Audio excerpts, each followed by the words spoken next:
So you found your secret weapon really was your communication ability, right? For sure, for sure. And it was honed over, a long time. I spent, probably a year and a half, making these calls. And so I started off with, nonprofit stuff, but eventually I moved into commercial calls. And so I was like eventually calling people to sell them long distance service or, try to retain their long distance service as people were calling in to cancel. And you learn, like, there's so many lessons. One of the lessons I learned, for instance, is that no matter how good a call goes or how poorly a call goes, the next customer is completely unaware of that, right? So when you get into that next call, it doesn't matter. The last person could have cursed you out, called you a bunch of names. When you get into that next call, if you go in and you're down and you're defeated and you sound like everyone is telling you no today, you give permission to that next person to tell you no as well. You already sound defeated. If you go in and you're positive and you're upbeat and you're asking, hey, be a part of this mission that everybody else is already a part of, then that positivity carries over. But that's totally up to you. It actually has nothing to do with the previous call because Hmm. the other person doesn't know. And so this ability to reset yourself and do it in a very short period of time was a skill that I learned at that time, and I still use that to this day. Of being able to look past a negative situation and get to the next situation without carrying that baggage with Yeah.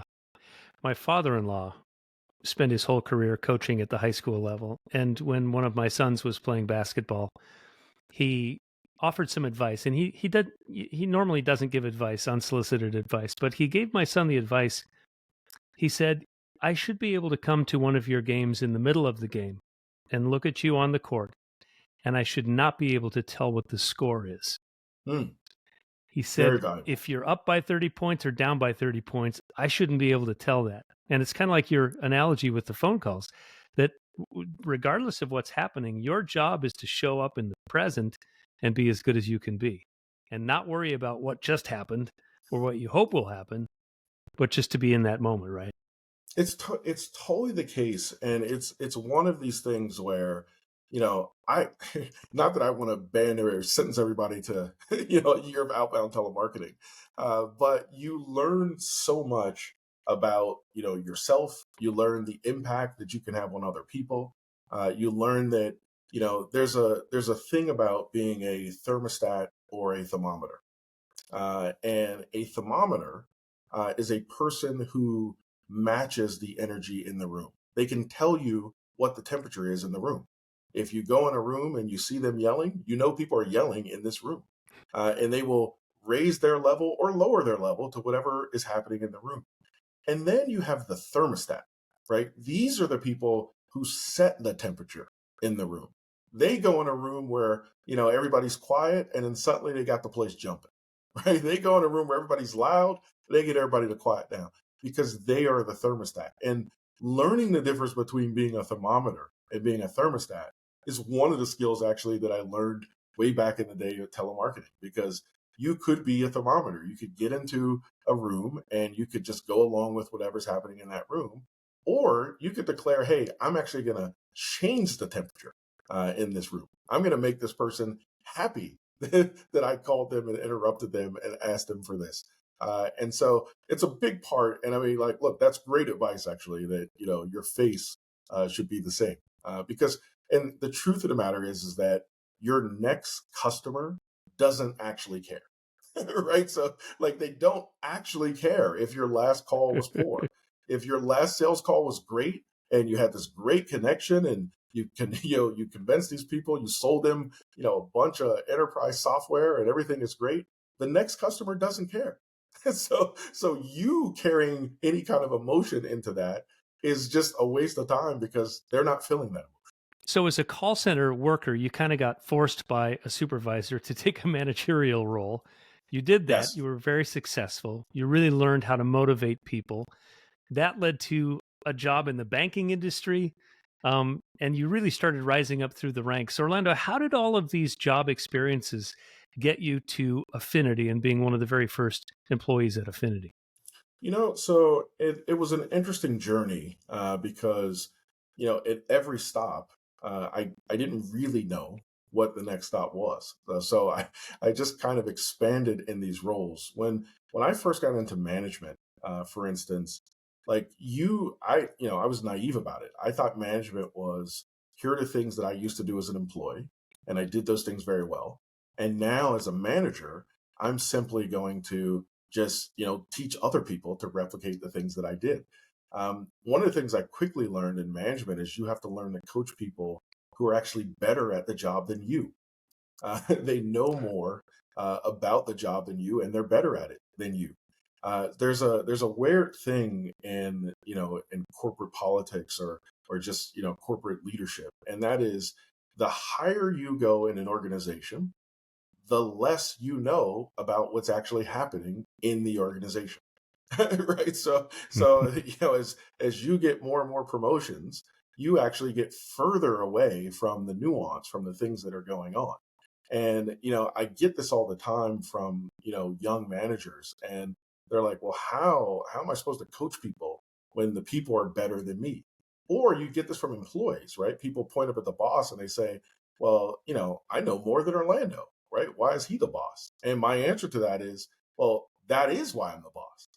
Like I'm only going to surround myself with people who know more than me. Otherwise, I could just do the job myself. So if the people around me don't actually know their jobs better than I do, then I failed as a manager. But that's something I learned along the way, right? That never Nobody taught me that. It never came up. It wasn't a thing. When I got into this banking world, I moved to San Francisco, and so this was kind of my first like real job, where I was living in a new place. At this point in my life, I was what you would call a townie. So I grew up in Pittsburgh.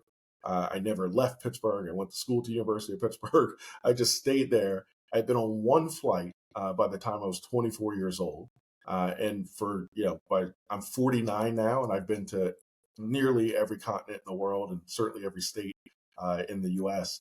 But I've lived two very distinct lives. The first life as like a townie that didn't go anywhere, and the second life as a person that went all over the place. And so when I moved to San Francisco, for me, in many ways, that was, if I moved to the moon, it would have been the same. It was like that's the distance. That's how far away it felt.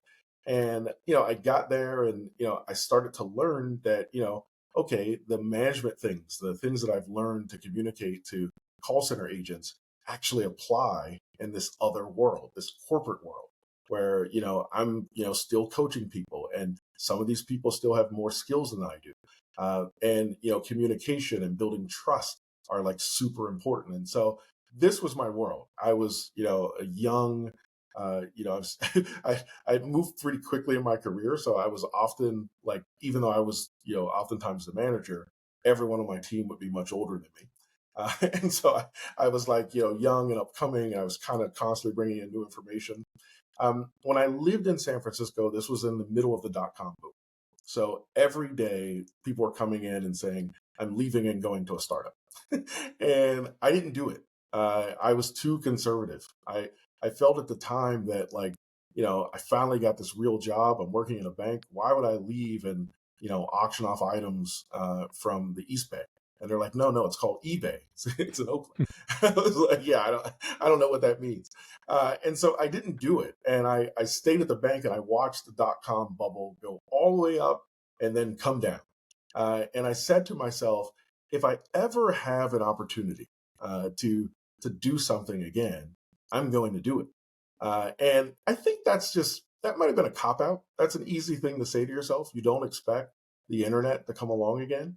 Mhm. And so, years later, when I was working in a bank, I was working in New York, I had a corner office, I had 20,000 contact center agents, between internal centers and BPOs. I had a big team of people reporting to me.